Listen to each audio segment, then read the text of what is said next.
A few years ago, I had a full-blown panic attack at airport security. Heart pounding, hands shaking, convinced I was dying. I'm Jem, and if you've ever felt that crushing fear before travelling, I want you to know that you're not alone. After that awful day, I spent months figuring out what actually helps. Not the generic just relax advice, but actual techniques that will work when you're in the thick of it. Today, I'm sharing the 5 things that took me from cancelling trips to actually enjoying them. And the last one? It sounds almost too simple to work, but it completely changed how I experience anxiety. My first tip is to create your own travel safety net. After my airport meltdown, I felt so embarrassed. Why couldn't I just be normal? Why was everyone else so calm when I was falling apart internally? Then my therapist said something that changed everything. You're not broken. Your brain just needs evidence that you're safe. So let's give it some. She suggested I start small, really small. My first mission, go to a coffee shop that I'd never been to before and order something. That's it. No pressure, no airports, just 10 minutes in a place that I'd never been to. I felt ridiculous, but you know what? It worked. My brain was like, oh, we survived that. Next week, I took a bus to a neighbourhood I didn't know. Week after that, I ate alone at a restaurant. Each tiny victory gave my anxious brain proof that unknown situations weren't actually dangerous. By the time I booked my next flight, I had a collection of wins to remind myself. Remember when you got lost downtown and figured it out? Remember when you asked for directions and people were actually nice? I even keep a brave list on my phone. Every time I do something that scares me, even a little, I write it down. Before a trip, I read through it. It's like my own personal evidence file that I'm actually more capable than my anxiety wants me to believe. The truth is, you can't think your way out of travel anxiety. You have to gently prove it to yourself over and over that you can handle things. Start where you are. Build from there. Building confidence is crucial. But what about when your body goes into panic mode despite all your progress? That's when this next technique becomes your best friend. My next tip is to master the art of strategic breathing.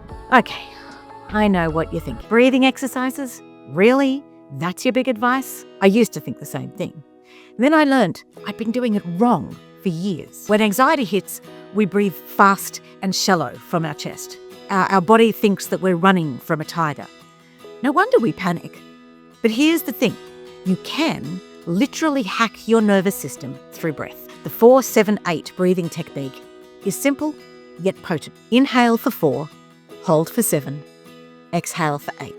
1, 2, 3, 4, hold, 2, 3, 4, 5, 6, 7, exhale, 2, 3, 4, 5, 6, 7, 8. Every morning with my coffee and every night at bedtime. Just a few rounds. By the time I'm at the airport, my body knows exactly what to do. It's like muscle memory. The breath becomes automatic when I need it most. Another lifesaver? Box breathing. In for 4, hold for 4, out for 4, hold for 4. I do this in security lines, during turbulence, whenever that familiar tightness creeps in. This technique is based on ancient yogic breathing and helps cope with stress. Quick tip, put your hand on your belly. If it's not moving, you're chest breathing, and that makes anxiety worse. Real calming breaths expand your whole belly like a balloon. I'm curious, have you ever tried deep breathing during a panic attack and felt like you were suffocating? Like you couldn't get enough air no matter how hard you tried? Let me know in the comments, because I thought I was broken until I learned proper techniques. Does breathing help you or make things worse? I'd like to know that I'm not alone in this. I find breathing helps in the moment. But what about changing your relationship with travel fear entirely? This next approach literally rewired my anxious brain. My next piece of advice is to use exposure therapy, the smart way. This one was hard for me to accept. My therapist suggested I start watching videos of planes taking off. I thought she was insane. Why would I voluntarily trigger myself? But here's what I didn't understand. Avoiding your triggers actually makes them scarier. Your brain never learns that planes taking off is actually boring, not terrifying. So I started small, really small. Week 1, I looked at pictures of airports for 2 minutes. Week 2, airport sounds on YouTube. Volume low. Week 3, takeoff videos with no sound. Slowly, gradually, my brain got bored of being scared. Exposure therapy is the treatment of choice for specific phobias. The key word is gradual. You're not throwing yourself in the deep end. You're wading in, inch by inch. I even practice the airport experience at home. I know it sounds weird, but I pack my carry-on, set a timer, and pretend to go through security. My partner thinks I'm ridiculous, but guess what?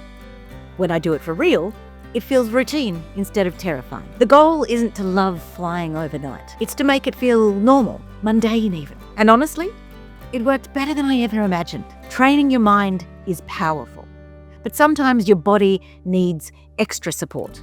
Let me share what actually helps and what's just expensive nonsense. Let's talk strategic supplementation, what actually works. I used to think people who talked about supplements were just trying to sell me something.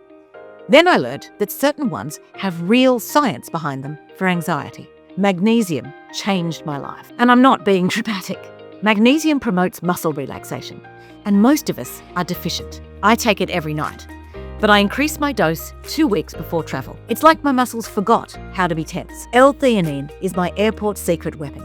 It's found in green tea, but I take it in capsule form about an hour before leaving home. No drowsiness, no fog, just calm, like someone turned down the volume of my anxiety. But here's what I learnt the hard way. Never try something new on travel day. I once took Valerian route for the first time at a gate. Big mistake. Turns out it makes me nauseous. Not ideal at 30,000 feet. Also, please don't mix these with alcohol. I know that the airport bar looks tempting, but alcohol can make anxiety worse over time. Save the wine for when you're actually relaxing at your destination. Always check with your doctor first, especially if you take other meds. Natural doesn't mean harmless, and interactions are real.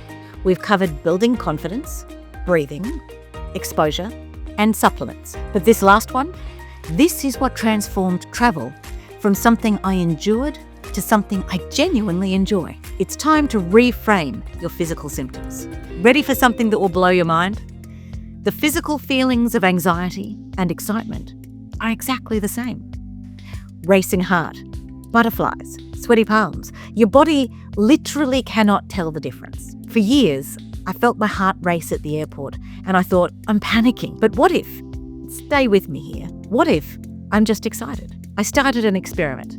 Every time I felt those familiar symptoms, instead of I'm anxious, I'd say I'm excited for this adventure with a big smile on my face, out loud. Yes, people looked at me weird. No, I didn't care. The first few times felt like lying, but slowly something shifted.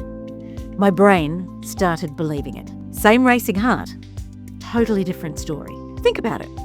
Kids feel these exact same symptoms before a roller coaster and they interpret it as fun. When did we adults decide that these feelings meant danger instead of adventure? Now when I feel that flutter, I actually smile because my body is preparing me for something amazing. Those symptoms aren't the enemy.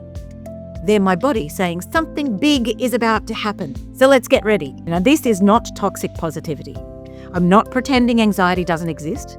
I am just choosing a different interpretation of the same physical experience. And that choice, it changed everything. So now that you know how to overcome travel anxiety, you need to master the actual flight itself. Because let's be real, you can do all the prep work in the world, but if you're still gripping the armrests in terror for hours in the air, that's not exactly progress. The good news? Science has your back. Check out this video. We break down evidence-based techniques that actually work at 30,000 feet. Not just close your eyes and think happy thoughts nonsense. If you've ever felt trapped in that metal tube with nowhere to go, you need these tips.